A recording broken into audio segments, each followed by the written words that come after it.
Okay, so the big takeaway certainly is the tax exemptions which have come in, and the opposition there saying that it's implementation which is important, not announcement. Politics of budget will be discussed in just a bit, but Gauri, loop in here as we take up this discussion forward with the studio guests who are joining us. Gauri Puri continues to be with us. We have Riaz Thinga, who is the partner, Direct Tax, Grant Thornton. We also have Shashank Gupta, Senior Director, MAG Tax Advice. Riaz, beginning with you, I mean, what kind of impact do you think it will have, particularly the kind of tax relief which has come in? Because, you know, for years, economists and policy makers had been suggesting that this is needed because India's problem is largely demand side. And now that demand will increase if the middle class has more money in its hands. Yeah. No, absolutely. I think most of the asks that we had have been kind of addressed. On one side, increasing consumption by putting more money in the hands of the middle class. I think that has been addressed extremely well. On the simplification side, rationalization side, we've seen on one hand, announcement that the new tax code will be coming in within a week. That's a great big announcement. Reduction, a big ask and reduction on the number of TDS sections and rationalization of rates there. That has also been addressed. So I think overall, most of the asks have been taken care of. Indeed. In fact, if we were to just club some of these very important announcements, all of them related to direct tax, whether it is the remittances aspect, the rent aspect, the education relief that's now going to be given till about 10 lakhs. Add to it, of course, the fact that now there's going to be a simplified tax code till 12 lakh rupees. What is the kind of total impact, if we can do some back of the envelope calculations in terms of what is the kind of immediate relief, Gauri, that we are looking at here for the middle class, for the salaried? Gauri Puri. No, so I think that, you know, the government has kept its ear on the ground. Just before we went into the budget and we were listening to the finance minister's speech, it was all about, you know, the government needs to spur consumption in the face of slowing economic growth, and it's just done that. So if you see the finance minister's announcement, what they've done through a series of reduction in the slab rates and the tax rebate, an individual who is earning up to 12 lakhs would not be paying any taxes at all. And I think that by giving more money in the hands of people, not only through reducing tax rate, but also rationalizing the entire TDS regime by increasing thresholds, by making sure that there are a lot of payments that don't even go under the TDS space, you will give more cash flow to the people. That should spur consumption and in turn economic growth. And I think everybody will benefit from a more simplified tax regime as we go forward. Okay, a lot of reactions coming in. In fact, a lot of opposition's leaders have spoken out. Let's listen in.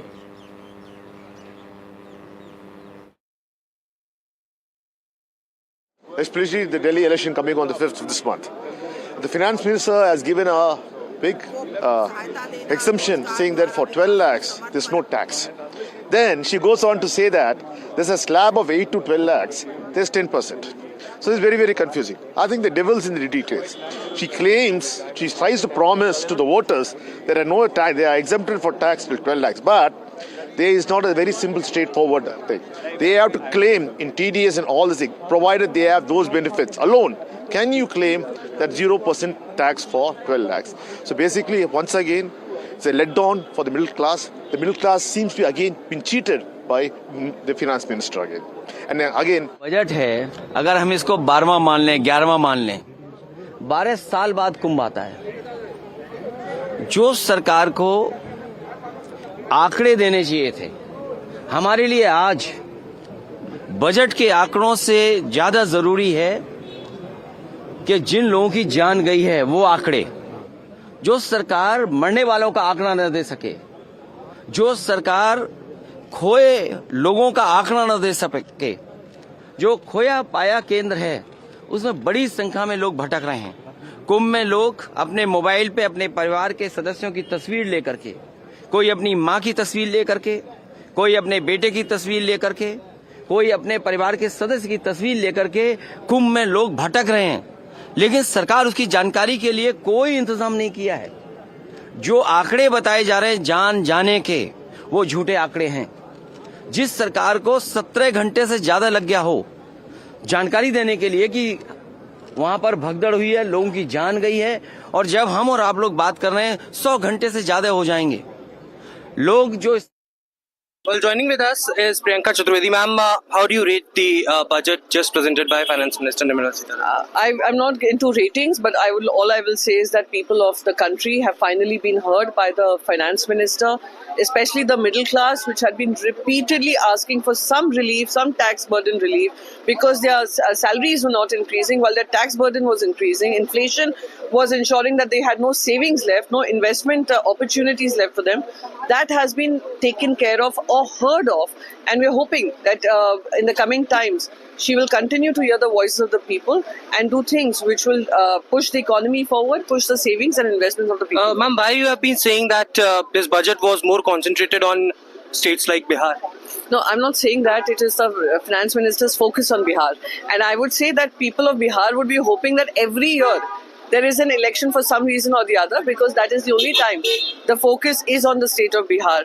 However, whatever projects that have been given to Bihar, I welcome them, and I hope Bihar continues towards a more focused, developed, contributing economical state for the country. Thank you so much for speaking to us. सबसे ज़्यादा तो स्टेटों के नाम देखिए, बिहार जहाँ पे चोन आ रही है, बिहार बिहार बिहार, उसके बाद असम की आ रही है तो असम, पंजाब का तो नामो निशानी है। वो किसान धरने में बैठे 4 साल से एमएसपी की लीगल गारंटी के लिए।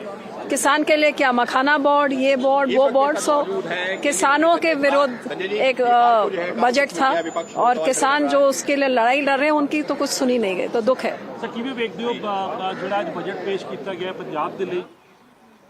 Shravi is also joining us. He is the former chairman of Bombay Stock Exchange.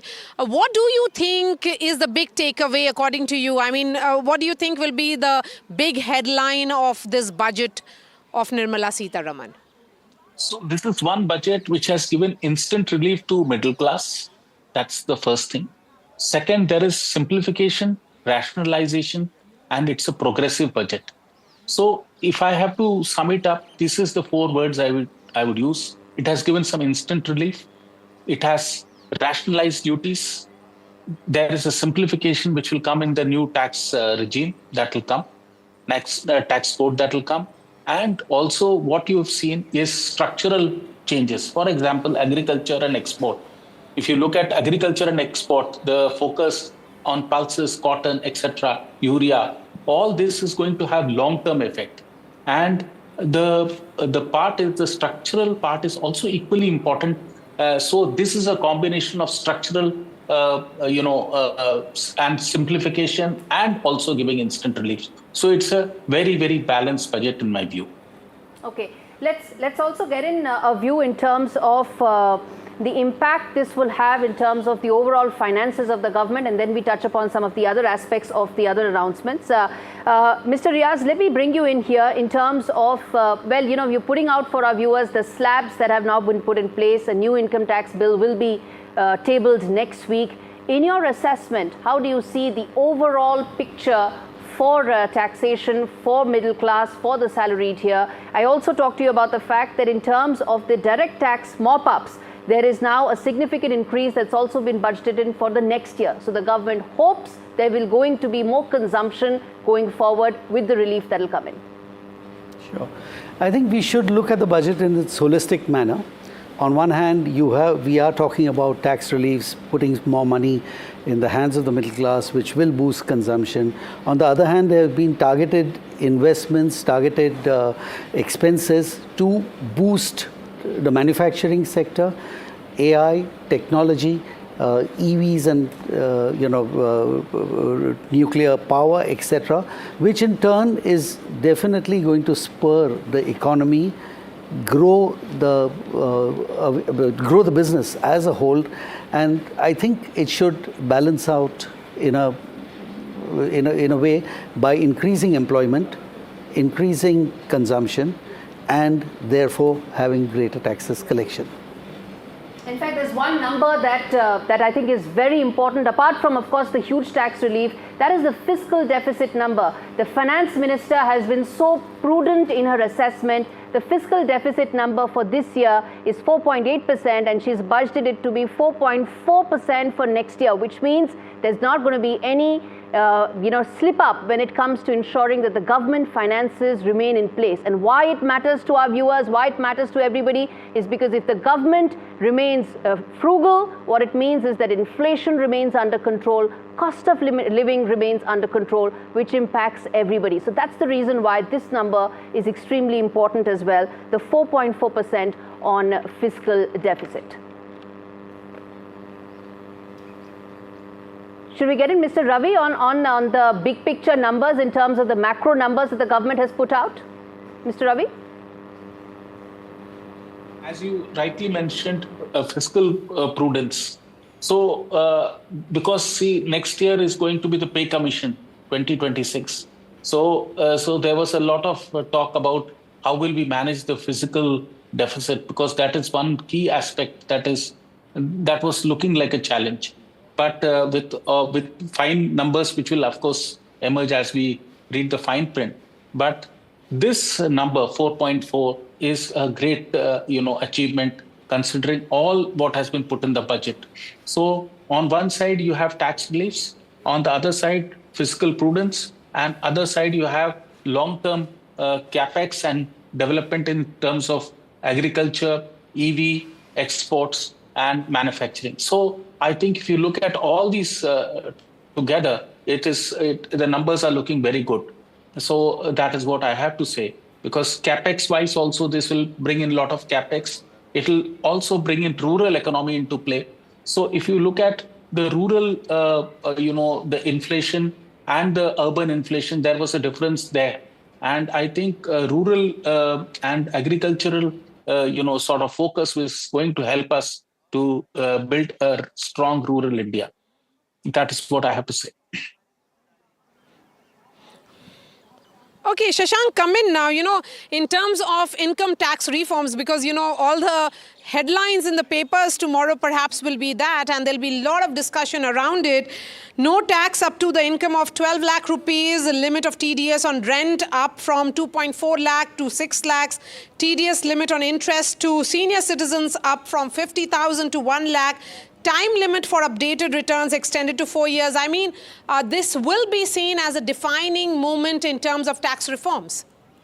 Well, no doubt about it. And I think in the coming week, when the new income tax bill is also detailed and is brought in public domain, I think it will only add to the list.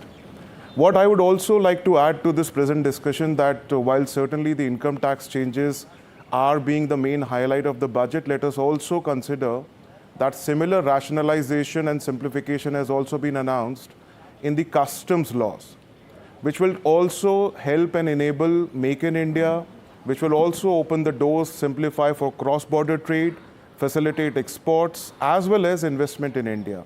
I think another very important factor is that for the insurance sector, 100% foreign investment is proposed to be allowed, with only condition being that the entire premium amount should be invested in India.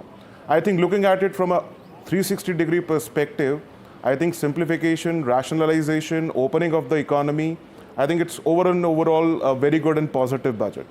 Indeed it is, and what you're mentioning about the indirect tax rejigs that have also taken place is significant. They do impact Make in India. They also come at a time when we are trying to have difficult trade negotiations with the US and several other countries. We'll come to all of that in a bit, but I still feel the big headline, as Maria also said, continues to be the relief for the middle class. And let me get in Gauri here in the studio. I have a namesake as well, which is that, when you add up all of these, the fact that this has been in the offing for a while now, the pay commission announcement, ever since it came, the clamor for a relief for the taxpayers also really grew. It also grew at a time because, corporate taxes as a percentage of direct taxes have gone down, meaning that it is the salaried people shouldering the growth, burden or expectation of this country. How do you see this going forward in terms of the larger impact?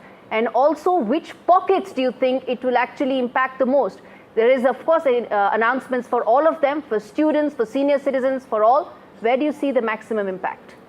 I think, like you mentioned, the middle class really feels rewarded, right? Because for a very long time, they have been sort of carrying the burden of taxes in this country because their taxes get deducted at source by, by employers. What's really changed is that you've seen the government really work towards formalization of the economy in the last 10 years. And what we worked on is our tax base. So that gives them a little bit of fiscal room, but when compliance numbers increase, they can tweak around with rates and give the relief where it is needed, now that it ties in so beautifully with the broader goal of enhancing consumption. In terms of who would benefit, I think it is the individual who earns somewhere up to 12 lakhs, even from, I think, 12 to 24 lakhs.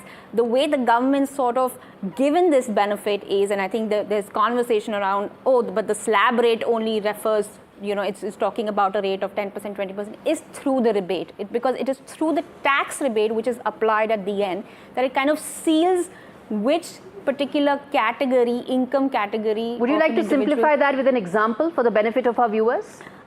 So I think, for instance, let's say that I am earning 24 lakhs or I'm earning 36 lakhs, right? I will go by the slab rate because the, and my tax will be computed through that. The rebate is applied in the end as a deduction to that tax liability to then determine what is your ultimate tax outflow. So when you deal with an individual who has, let's say a salary of 10 lakhs, when you go through the slab, at the end of the day, at the end of the computation, when you apply the rebate, that's how it really turns into a zero. So through this mechanism, they're able to ensure that the benefit is passed on to certain income categories and not to high net worth individuals or individuals who may be earning say 50 lakhs or 60 lakhs, right? Their contribution needs to be more because we are a part of a progressive tax system and there needs to be equity in taxation. Yes. All right, Shashank, come in again, because let's focus on the slabs and how rates have changed and how will it impact our lives. So if an individual has an income of 30 lakh rupees per annum, what does it mean for him or her? Broadly speaking, it certainly means that he would be saving on his tax outgo. Some numbers were announced by the FM while in her budget speech. I would avoid putting an exact number around it right now, but it certainly means that it would leave with some tax savings in his hands. I think the greater benefit, the highest amount of benefit will go to those who are within the 12 lakh income range. For the higher income ranges, while there will certainly be some benefit, but comparatively it would not be such a great benefit or such a differential benefit as would be the case for the individuals having income within the bracket of 0 to 12 lakh rupees. Okay, so for the benefit of our viewers, the fact that the exemption has been increased significantly, it was about 5 lakhs, then 7 lakhs till 2023, and it has now been increased to 12 lakhs. So there's a sharp increase that has taken place in the exemption limit in line with, as Maria said, as some of the guests have been saying, expectation. But I want to ask this to you, Mr. Riaz. There's a sharp increase in the exemption limit.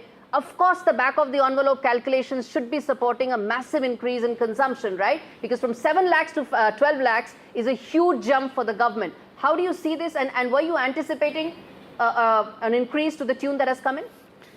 No, definitely not. I mean, of course, the asks have been there, but this is a very, very pleasant surprise that we have been, we've seen this kind of announcement of this magnitude by the finance minister. Having said that, when we speak about the total tax collection, maybe the impact will not be that negative in terms of whole terms because the benefit is going to the people with the lower threshold limits at 12 lakhs. So the larger taxpayers will continue to pay taxes almost to the extent that they've been paying. As a result, the total cost to the exchequer may not be as large as it appears from the announcement. Okay.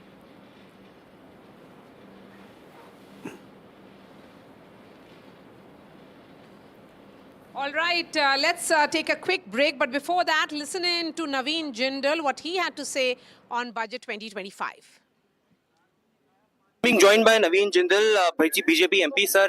How do you rate this budget? What are your highlights? Well, I would rate this budget 10 out of 10. It has taken care of all the sections of the society, and definitely the middle income group, is definitely going to be very, very happy, because the tax slabs earlier was 7 lakh. Above 7 lakh, one had to pay taxes. Now it has become 12 lakhs. Nobody had imagined. People were even talking about maybe 7 lakh would be raised to 10 lakh. It is raised to 12 lakhs. So that's something people are very, very happy about.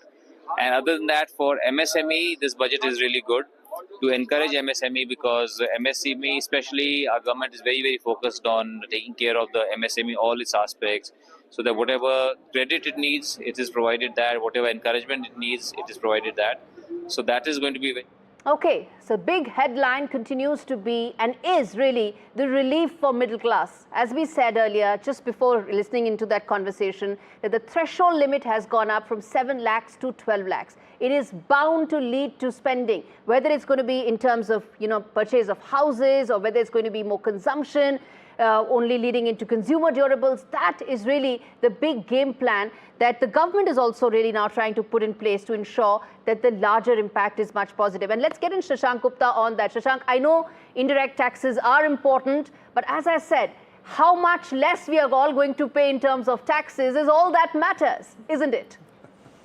Well, certainly it does. It does to me as an individual, it does to us as a group. And I believe that is what matters most to the common man, to everyone who's there in the audience. It matters because all of us are very directly impacted by it. And let us also, I also understand that this is the clear highlight of the budget. And this was also something which has been pending for several years now. This was a demand of the medium, for the medium segment of our society since long. And it was being widely expected.